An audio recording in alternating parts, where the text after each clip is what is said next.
भाजी आता छान अशी शिजली आहे, तर आता आपण बघूया. तर आपल्याला करायचं आहे भरलेलं वांग मिठाचं. तर त्यासाठी मी वांगी अशी चिरून घेतलेले आहेत. खोबरं, शेंगदाणे, कोथिंबीर आणि लसूण. तर एवढं साहित्य घेतलं आहे आणि आपण मसाले घेणार आहोत. तर सोप्या पद्धतीने एकदम चविष्ट वांग बनवणार आहे. तर हे वाटण करून घेतलं आहे खोबरं, लसूण आणि कोथिंबीरचं, आणि ह्याच्यामध्ये शेंगदाणे टाकले आहेत आणि थोडी कोथिंबीर आणि लसूण ही. तर चला आपण बारीक करून घेऊया. तर आपण सगळं वाटून घेतलं आहे. आता कढईमध्ये तेल ठेवलंय आणि त्याच्यामध्ये कढीपत्ता टाकून घ्यायचं. आम्ही जिरी मोहरी काय टाकत नाहीत, मुलं खात नाहीत म्हणून कढीपत्ता टाकला आहे. त्याच्यानंतर हे खोबरं, लसूण आणि कोथिंबीरीचं हे वाटण टाकून घ्यायचं सगळं. आता हे शेंगदाण्याचं कूट आहे, त्याच्यामध्ये मी टाकणार आहे काळा मसाला, थोडीशी मिरची पावडर, हळद आणि मीठ, आणि हे सगळं एकत्र मिक्स करून घ्यायचे. जास्त तिखट नाही टाकलं, कारण मिठाचं थोडं खारवाळ करायचं. फक्त चवीपुरतंच मसाला टाकला आहे आणि थोडंसं पाणी टाकून ओलं करून घ्यायचं याला, म्हणजे मसाला बाहेर वांग्यामधून निघत नाही. तर हे वांगे असे 4 भाग करून घ्यायचे आणि हे सगळं वाटण भरून घ्यायचं. वाटण ओलं केल्यामुळे वांग्यातनं बाहेर निघत नाही. तर असे सगळे वांगे भरून घ्यायचे. तोपर्यंत आपलं कढीपत्ता ते पण चांगलं फ्राय. तर सगळे अशाच प्रकारे वांगे भरून घ्यायचे. सगळा मसाला वांग्यामध्ये बसला पाहिजे. जास्त जास्त मसाला भरून घ्यायचा. आणि आता हे ओलं केल्यामुळे निघत पण नाही.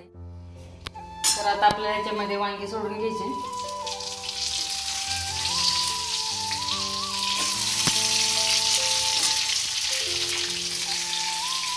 आणि आता वांग्याचा सीझन आहे म्हणून खूप छान असे वांगे पण भेटत आहेत. चांगले असे फ्राय करून घ्यायची एकदम लाल होईपर्यंत.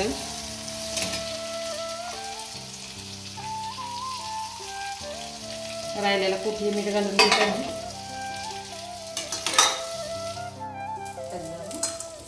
आता वांगी चांगली आपली तळून झाली आहेत, एकदम लालसर असे कलरचे, आणि मसालाही चांगला तळला आहे. आता ह्यात आपल्याला गरम पाणी घालायचं आहे. गार पाणी घालायचं नाही.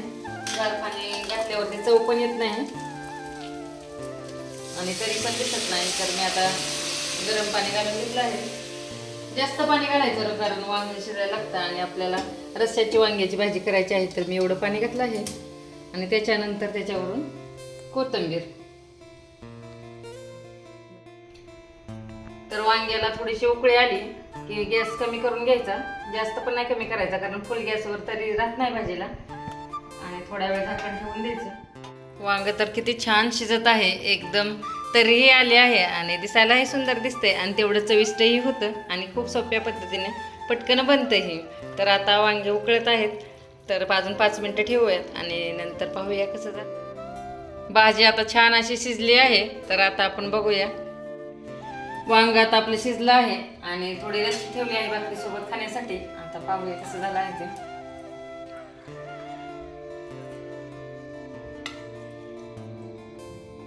खायच्या आधीच कळतंय खूप छान झाला आहे.